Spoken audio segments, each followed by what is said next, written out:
All right, are we ready? Good evening. How's Good everybody? evening, good evening, good evening. We got to jump in here tonight before this thunderstorm hits again. Yes. So hopefully we don't have any trouble with our Wi-Fi. And if we do, just drop a comment to let us know whether or not you can hear it. It looks like we're freezing up already. Uh-oh. We're going to get through this. It's going to be rough tonight, but we're going to get through here. If you can hear us and see us, please drop a comment below and just say ready, ready, ready, ready, ready.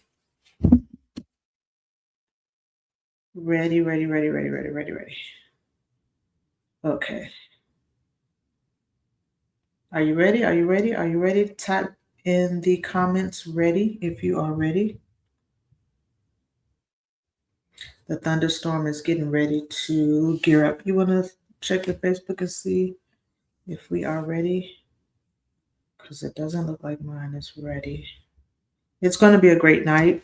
We're going to talk about every couple's favorite subject matter. At least it should be our favorite subject matter. And that is money, money, money, money, money. All right. If you can hear us, if you can see us, please drop a comment in the chat and say ready. We're going to jump right in and hopefully the Wi-Fi is working properly. All right. So let's do this. Let's do this. Let's switch here and let me do that. There we go. All right. All right. So good evening, everyone. We want to welcome you back to day number 11, where we are doing our 16 marriage principles from 16 years series. As we celebrate 16 years of marriage, we're sharing one principle each day that has helped shape our relationship throughout the end of this month. And we truly pray that this conversation from tonight encourages you wherever you are on your own relationship journey, whether you're dating, courting, engaged, or already married. Something that we say should help you tonight. So let's go ahead and get started with our next principle for tonight. Awesome. Awesome. Marriage principle number 47. Financial conversation must happen before marriage. Preferably, you want it to happen before marriage so it'll be more beneficial, but if it don't, we can continue. Couples should just discuss debt, savings, spending habits, financial goals, investments, and expectation before entering marriage. So good. So money isn't usually the real problem in the marriage. It can be a part of the problem, but it's usually not the real problem. Mhm. Communication is. It is the number one uh, culprit in marriage breakups. Healthy financial habits begin long before the wedding day. So a couple of scenarios that we want to give you is a couple is engaged. Couples who openly discuss spending habits, debt, generosity, goals, and expectation build trust while avoiding many unnecessary conflicts later in marriage. All right, so here's a scenario just to think about and give us feedback on what you believe or how you feel. So the scenario is between a couple. The couple is engaged. One of them believes heavily in saving every single dollar. The other person in the relationship believes you only live once, uh, but they never talk about money after the honeymoon. So, what could possibly go wrong in that relationship? Think Or, about it. or what could go right? No, I'm just kidding. Or what, no, probably nothing, but what can go wrong in that relationship after the honeymoon if they do not talk about money because they are on two opposite ends of The the spectrum, spectrum. right? So this can get real chaotic real soon. So we're gonna have a fairly deep conversation about money and marriage, and there are three financial conversations every couple should have, and we'll just share in this. Sure. So the productive financial conversations between couples center around transparency. It centers around shared goals and emotional alignment rather than just the math. So it's not just about the numbers, it's about the shared goals and where that couple wants to go. Awesome. To build a to build a solid foundations, couples should schedule dedicated money dates, combine or map out your accounts, and identify shared long-term milestones, and outline a realistic monthly spending budget. Absolutely. So let's give you a breakdown of the core financial conversations you and your spouse or soon to be spouse need to have or need to go back and revisit. Yes. So the first one is going to be, first of all, discuss your financial ancestry. And let's give you just a little bit of a way to visualize this so you can see exactly what we are talking about. All right. So you want to, before diving into the numbers, it is incredibly helpful to understand why you both approach money the way that you do. Our habits are often deeply tied to how we were raised and our upbringing. So you want to ask each other, why do you deal with money the way you do? What is your earliest or most painful money memory? Think about that. What was the most painful money memory? Were your parents savers or were they spenders? And how did they handle money conflicts? You also want to ask yourself or each other, what are your ultimate money fears? And this could be around debt, not having enough, or maybe not having enough in your emergency fund. What are some of your ultimate money fears? This needs to be discussed among the two of you. All right, let's go to number two. So full disclosure of assets and debts. Transparency is the key to building trust.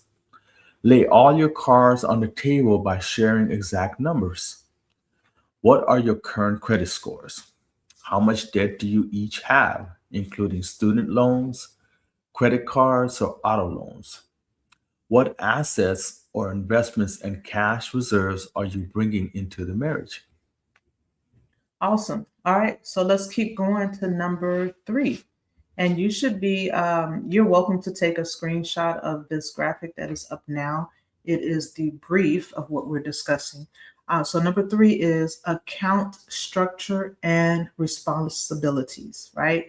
And these are all areas that the couple should be discussing, preferably before marriage. But if you're already married, you may need to revisit this. So you need to decide how your daily banking will work.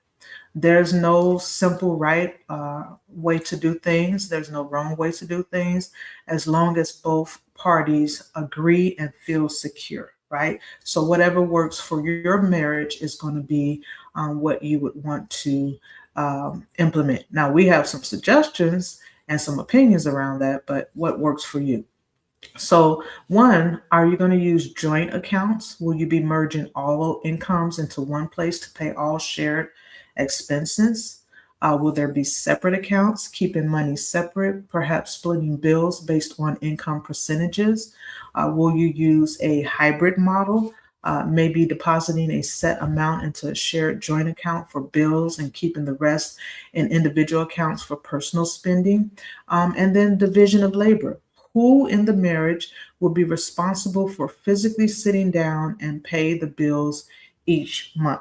And let's just give you some thoughts around this. You want to go with the person who is stronger in this area. Not, it doesn't mean that the man, because he is the husband, that he has to be in charge of this part. And it doesn't mean that the wife has to be. It's whoever is better at making sure that the bills get paid. And if you're not sure yet, you may want to test it out and go a couple months to see how each of you handle it. And if you already know, then stick with what you know. All right. So let's keep going on to number four. Yes. So setting shared and individual goals. Talk about what you want your life to look like in the next maybe 1 or 5 or even 10 years. What are your shared milestones? Buying a house, starting a family, taking an annual vacation, getting a Lamborghini. What are your individual goals? I guess that goes in there. Costly hobby or continuing education or a Lamborghini that you want. How much do you want to contribute to retirement or emergency savings each month?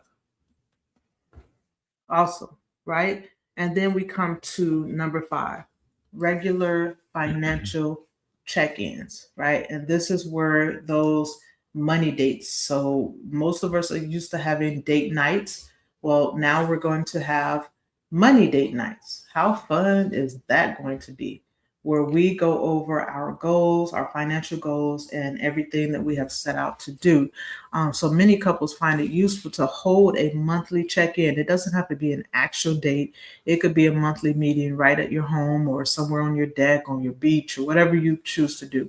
And during this check in, you're going to review your spending habits, you're going to review your savings progress, and you're going to just ensure that you both are still on the same page, because things change, and guess what? So do people. So you may find that your goals have changed and that your financial capabilities have also changed. And you can establish a spending threshold. So, as a part of this coming together and check in, you want to make sure that you've established, you know, what each of you will allow yourselves to spend without having to check in, because you don't want to have to tell your spouse every day, I need to spend $5. I need to spend $25 on my lunch. No, that's a bit much. Um, Unless that works for you guys. Now, if both of you agree on that, then amen. But in our opinion, you want to set a amount that you both can agree on that can be spent without checking in with each other. So that may be something like $150, $250, $500. It really depends on what your financial capacity is. And all of this is taken care of in your monthly check-in. This way, there are no surprises. You can stay on the same page and you can make adjustments as frequently as needed. All right, let's put some Bible on it. Let's get some word in here. Sure. So Proverbs 21:5, it says, the plans of the diligent lead to profit as surely as haste leads to poverty. So we see here diligence or diligent. You see a man that is diligent in his business, he shall not stand before mean men, but he shall stand before kings. So if we are diligent in not only other things, if we can be diligent in our finances as well, it's going to lead to profit. So, but if you're, bring that up one more time, please. Thank you. Uh, uh, as surely as haste leads to poverty. So, you're trying to get quick rich schemes, as they say. It's going to lead you to poverty because you got to make a quick decision and you can gain it all or lose it all. So, don't want to go down that road. Yeah, that's so good. I love that. And one of the things that I've had to learn, not just as a wife, but as an individual, period, is that it takes time to build. Our society and the world and the time that we live in is very much so things happening fast and things happening quickly. But when you are building, when you're coming together in marriage, even from a financial perspective, unless you're already wealthy, you are building up your finances. And so you don't want to go too fast. You definitely don't want to go too slow either, but you want to go in with the mindset of what we have now. Let's build upon that, but let's build at a pace that is reasonable for us so that you don't stress each other or wear each other out. And then if you start as soon as possible, in 5, 10, 15, 20 years, you won't recognize your finances. I know when you're young, it's hard to imagine that. You want everything now. You want the nice home, the nice cars, the nice apartment, the ability to shop and do whatever you want, get whatever you want, travel. You want all of that, but we have to learn how to think long term. And sometimes when you're in your early 20s, maybe sometimes even your early 30s, and even sometimes beyond that, depending on how your upbringing is, you don't always think about the future when you should. And I believe it's a group of people. I don't want to label any group of people, but they believe heavily in what is it, delayed gratification, and they teach their children and raise their children, and they are the what is it, wealthiest percentage of people, even in the United States.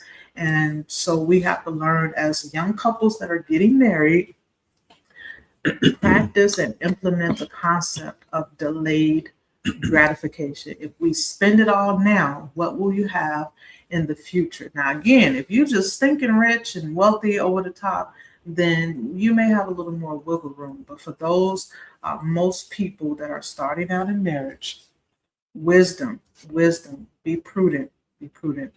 We've learned this the hard way and still learning. Um, yeah, so when you're young, think with the future in mind. I was just going to say, since this is the proper context to talk about this, is even having a wedding, people will spend billions, exaggerating, billions and millions of dollars on the wedding, Yeah. and spend all of this money and have all of these guests, people that you don't even know, that you're just trying to have a show and to flash or floss what you got. Who cares? Because once the honeymoon is done with, you got to come back to your bills. Yep. Or even if I think about it, the other side of it, Christmas, you buy all these gifts for all of these people. They don't even use them, play with it. They just re-gift it, give it to somebody else. Like, don't do that. Now, if you have it, that's great. But if you do that and you broke and you got bills coming in at the beginning of the new year, that ain't a new year. That's the old year, because you still catching up on them debts that, So trying to be prudent, not saying Yes. you can't spend money. Like Yes. you said, we had the 150 set aside as our spending money. Spend that. Do whatever you want to do with your money. Don't be spending it, our money, above the limit or whatever. Yeah, So, yeah. Excellent, excellent. So yeah, nobody's suggesting that you are not able to enjoy your life, but if you can do it within your means while you're building, it'll be greater yes. later. There's no reason to impress anybody.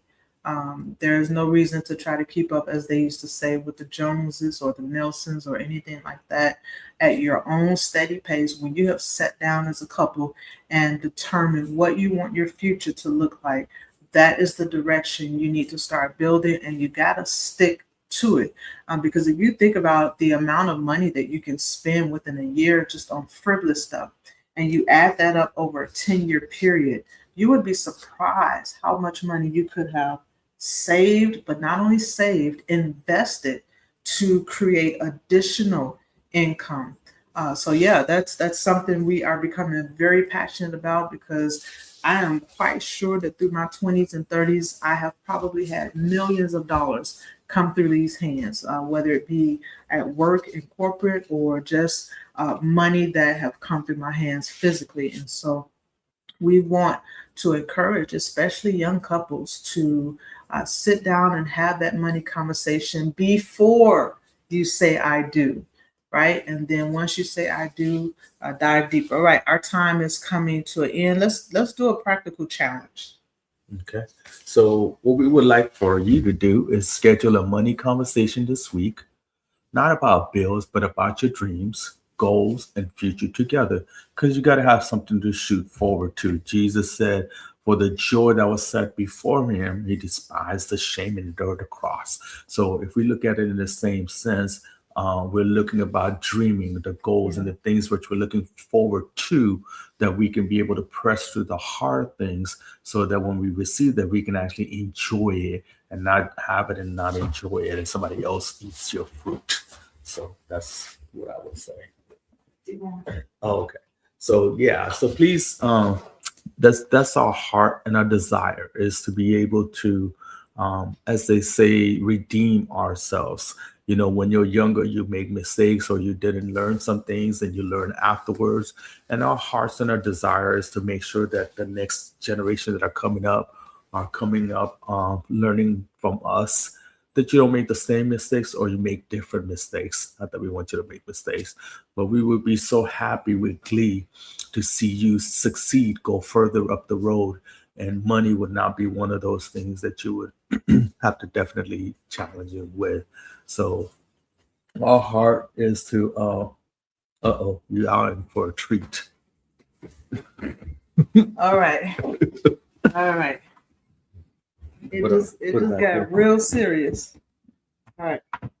So I was going to save this for a later time, but let's go ahead and do this now.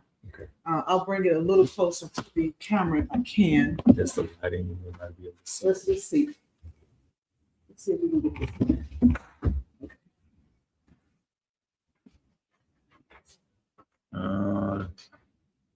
It's going to be kind of hard to see it. But anyway, you get the All concept. right.